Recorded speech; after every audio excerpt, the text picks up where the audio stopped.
guarantee in their lives. So you said something pretty radical this week that I want to ask you about. You said, quote, there's plenty of money in the world. There's plenty of money in the city.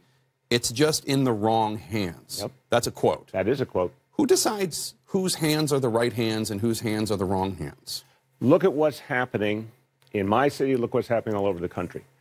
Millions upon millions of people who literally can barely make ends meet. Working people who are working one job, working harder than ever, longer hours than ever.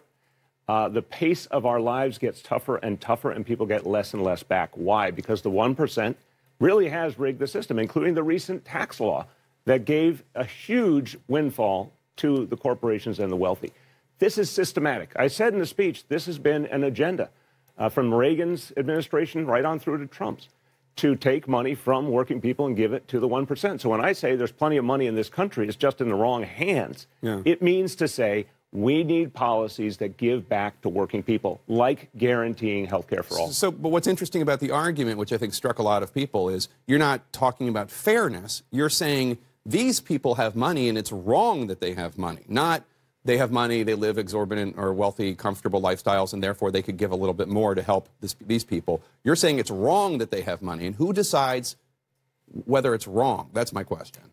It's clear to me why it's wrong, because government policies gave the 1% every conceivable leg up. This was not by accident. As I said, this was an agenda. It was systematic. You go back decades, you go back even to the time of Dwight Eisenhower.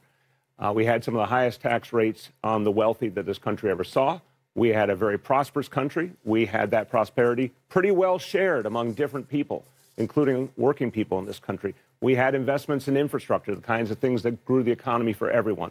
Over the years, since Ronald Reagan, there was a systematic agenda to take that money and get it more and more in the hands of the few. That was through tax policy, but a lot of other policies as well. This was not an accident. Democrats and progressives need to be blunt about this, and people will appreciate that bluntness. When we say, for example, guarantee health care for everyone, that's a doable thing. The money is there. When we say, which I announced this week as well, we're going to guarantee that everyone has a right to 2 weeks of paid time off, paid personal days, so they can live their lives better. The money is there, but it's not going to the right I guess the point is you're not, but what struck me and a lot of people is that you weren't talking about the tax system being wrong. You're talking about the hands being wrong. But I want to move on because you announced that you're about to embark on a tour of the country to spread this kind of message, spread progressive ideals. Right. Several of your fellow Democratic mayors, Landrieu, Garcetti, others, are considering 2020 bids. Are you considering running for president? Jake, I'm focused on the job I have, but I've also been really clear. I'm going to spread this message because this should be the idea of the Democratic Party at this point. But are you considering running for president? I'm focused on my job. But listen, right now, our party is going through a serious debate. And there's still a lot of moderate voices in the party that did not learn the lessons of 2016 and are not listening to what people need in this country. So I want to push this whole party, and I want to inform this debate in this country about the fact that we could go a lot farther. We could be a lot bolder than what we're doing now. So you ruling it out? I never rule things out because you never know what life brings. But I'm focused on the work I'm doing now and getting this message out.